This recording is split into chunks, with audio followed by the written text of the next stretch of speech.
los venezolanos luchan, pelean por poder vivir con dignidad, para que regrese su familia, para poder vivir con tranquilidad, como lo vimos en Petare el fin de semana o en todo el país, con más de 500 actividades, o también con los venezolanos hoy en Perú, que quieren recuperar su tranquilidad, su normalidad y no ser víctimas de ataque producto de la emergencia humanitaria compleja. Creo que la causa democrática venezolana recibió un espaldarazo importante esta semana con respecto a lo que fue el Tratado Interamericano de Asistencia Recíproca, la aprobación del órgano de consulta del TIAR, que además aprobó acciones inmediatas. Estos logros no se produjeron de la noche a la mañana, eso también debo decirlo. Debo reconocer lo que fue la delegación venezolana en las distintas instancias, al embajador Tarre en la OEA, al comisionado especial de Relaciones Exteriores Julio Borges, al comisionado para la ONU Miguel Pizarro, al embajador Carlos Vecchio, la embajadora Isadora Zubillaga, entre otros que estuvieron desempeñándose en cada una de las instancias. Ha sido años de visibilización de la crisis, pero también de acompañamiento, también de respaldo a nuestra lucha, que se visibiliza muy claro con el respaldo que hemos tenido y que sigue creciendo el respaldo. Hace minutos nos comunicábamos con Sebastián Kurz, recién electo en Austria, felicitando en nombre de Venezuela y también ratificando el apoyo de ese país con la causa venezolana. Creo que hoy el régimen sigue aislado, sigue solo, sigue viéndose claramente sin ningún tipo de apoyo internacional, mientras ellos hacían turismo político en algunos países. Nosotros estamos trabajando en pro de conseguir más apoyo para ayuda humanitaria, más apoyo para respaldar la causa democrática venezolana, y se consiguió, que es lo más importante en este momento para nosotros. No solamente el apoyo diplomático, el apoyo y el seguimiento a la causa venezolana, sino también puntualmente lo que ha sido el respaldo que, por ejemplo, Reino Unido, Estados Unidos tuvieron para atender la emergencia humanitaria compleja, y la preparación incluso por parte de la ONU para que actores como World Food Program puedan participar también en Venezuela atendiendo la emergencia humanitaria compleja. Y según cifras de la FAO, que hasta hace poco, por cierto, decía que había rendimiento positivo en Venezuela, hoy dicen que millones de niños padecen de hambre crónica, de hambre y pobreza extrema en Venezuela. Pero es importante listar, porque a veces son tantas las cosas que le pasamos por encima. Ciertamente son victorias políticas y diplomáticas que debemos traducir en la atención de la emergencia, en la solución de la crisis, que es nuestro, digamos, prioridad, sin duda alguna. Todas estas victorias diplomáticas, políticas, traducirlas en el cambio en Venezuela definitivamente. Vivimos una emergencia humanitaria compleja en Venezuela, que tiene rostros como lo que sucedió en Perú recientemente, y debemos atenderlo en todos los espacios. Primero, la activación, como les decía, del órgano de consulta del Tratado Interamericano de Asistencia Recíproca, conocido como TIAR. Para nosotros es muy importante porque no solamente se creó inmediatamente la unidad de inteligencia financiera para poder investigar todos los casos de corrupción, crea un marco jurídico claro en la región que hacía falta, sobre todo para el Grupo de Lima, para poder investigar y poder no solamente llevar presión diplomática, sino también financiera, investigar los casos de corrupción. Habla de lo que es incluso captura de personas que tengan vinculación a violación de derechos humanos y corrupción. Creo que eso es un paso muy importante en el marco de Naciones Unidas. El Consejo de Derechos Humanos, como ustedes saben, el día viernes además aprobó lo que es la misión de investigación de hechos por violación de derechos humanos. Y el martes pasado en la Asamblea hicimos referencia a esto. No solamente son los funcionarios que violan derechos humanos, como hace referencia el informe de Michelle Bachelet con respecto al FAE, por ejemplo. No solamente es eso. También tiene que ver con los que permiten que ocurra la violación de derechos humanos. Esto es un logro importante, no solamente de víctimas, ONGs han estado trabajando, documentando cada uno de los casos de violación de derechos humanos en Venezuela, sino también del mundo democrático. Primera vez en Latinoamérica que se crea una comisión de este tipo para un país en el continente. Y es producto, de nuevo, de esta expresión de la emergencia humanitaria compleja, de la violación sistemática de derechos humanos en Venezuela. Esto además tiene vinculación directa, puede ser utilizado como pruebas directamente en lo que es la Corte Penal Internacional. Y de nuevo, reitero lo que dije el martes en el Parlamento Nacional. Es momento para cuestionar una solución real a la crisis. Delito de lesa humanidad no prescribe. Y todos esos funcionarios civiles y militares, no solamente que ejecutaron la orden, el que dio la orden, sino el que dejó, permitió que participara, es decir, por omisión, permitió violación de derechos humanos, también es responsable de lo que es lesa humanidad.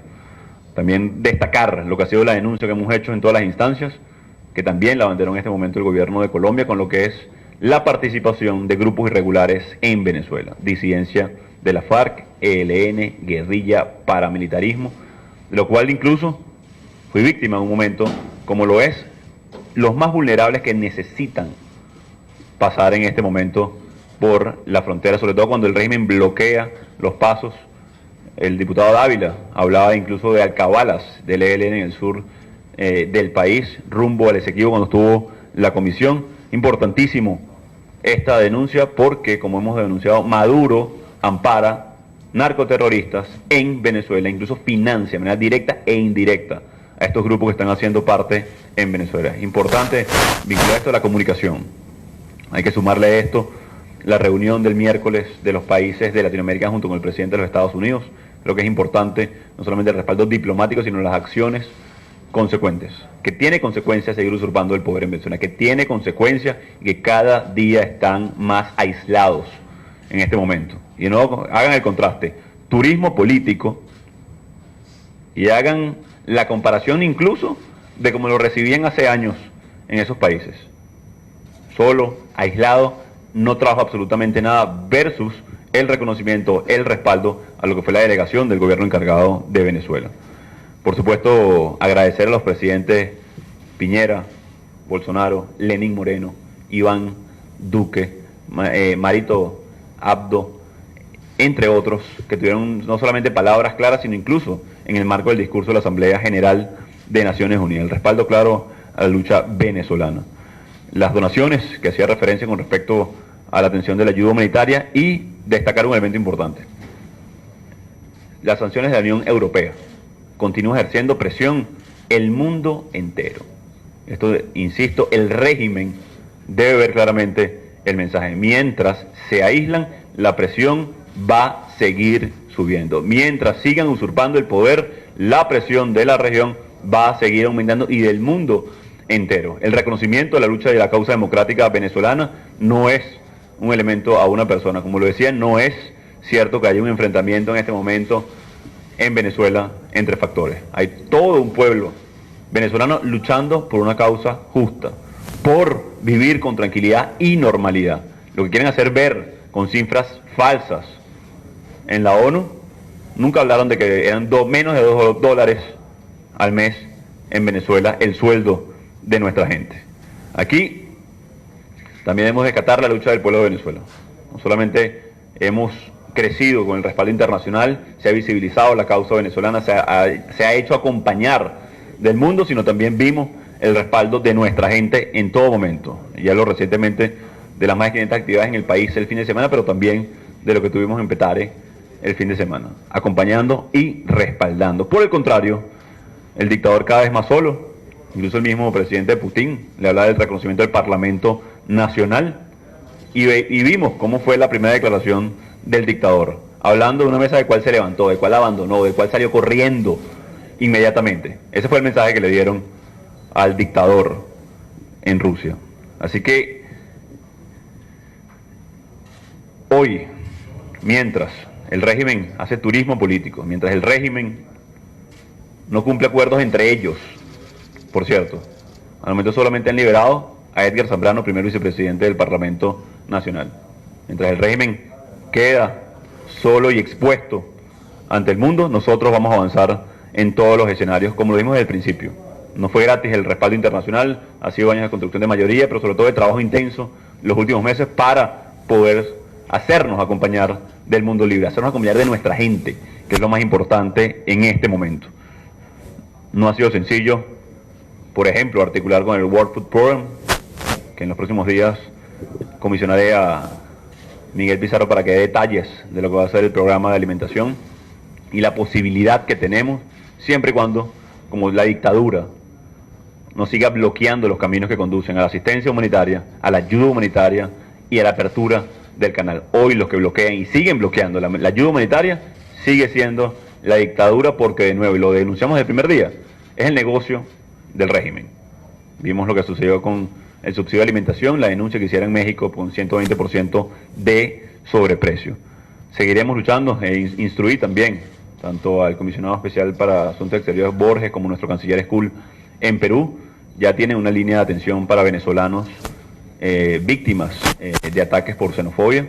Lo decíamos el sábado mismo durante nuestro recorrido en Betare. Un venezolano de pleno derecho esté donde esté. Y nuestra labor es protegerlos.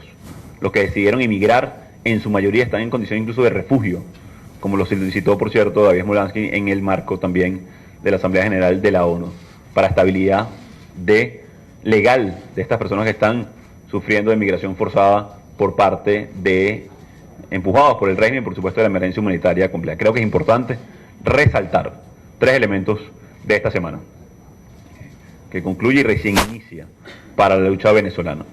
Y debemos ratificar con mucha fuerza esto. La lucha en Venezuela, hoy, que hemos llevado, y como lo dijimos el sábado durante el recorrido, y lo que hemos llevado a todos los rincones, no tiene que ver con una posición. Hemos presentado una propuesta política de solución a la crisis que vive Venezuela. Por cierto, y como vieron el martes, en la incorporación del régimen al Parlamento, no tenían conocimiento la mayoría de ellos de la propuesta. Y voy a ratificarla, porque es la apuesta que respaldó Europa, Grupo de Lima, Estados Unidos, la presión necesaria para lograr un Consejo de Estado amparado en nuestra Constitución, en el espíritu del 58, poder reinstitucionalizar los poderes públicos en Venezuela, poder avanzar con una elección presidencial realmente libre en nuestro país, y lo que implica cada uno de estos elementos. Poner fin al alejamiento financiero de Venezuela producto del régimen, producto de la corrupción y la violación de derechos humanos, y hoy el que bloquea esta solución es Nicolás Maduro Moros. Que le diga Maduro a su gente, que no se lo dijo, porque vieron las caras de esos diputados que se incorporaron el martes pasado al Parlamento, que no tienen idea de lo que estaban discutiendo. Creo que queda evidenciado además la división en el régimen, queda evidenciado claramente que no tienen cohesión. Por otro lado, no solamente nos hemos cohesionado en la alternativa, en el gobierno encargado, en el Parlamento Nacional, ratificamos ese acuerdo en la Asamblea Nacional. Vamos a avanzar con el ejercicio y la ejecución de la transición en Venezuela. El respaldo del mundo es claro, debemos seguir presionando nosotros a lo interno, va a seguir aumentando la presión del mundo, va a seguir aumentando la presión y el acompañamiento con nuestra gente. Vamos a conformar también parte de ese organismo de inteligencia, tanto financiera como de seguimiento a asuntos derivados del Tratado Interamericano de Asistencia Recíproca, el órgano de consulta que ya empieza a tomar primeras acciones. Hemos visto cómo sube la presión, hemos visto cómo quedan solos y aislados. A nuestros venezolanos que están en el exterior, nuestra palabra de solidaridad y respaldo. Es doloroso en lo personal ver cómo atacan a jóvenes venezolanos, vendedores, emprendedores, simplemente por haber huido de una crisis y buscar acogida en una nueva sociedad que sí, y agradecemos por cierto al gobierno de Perú. Creo que lo primero que debemos evitar los venezolanos y en general nuestros vecinos es la generalización. La mayoría, por no decir todos los venezolanos, son trabajadores, emprendedores y que han avanzado. La gestión que se está haciendo para atender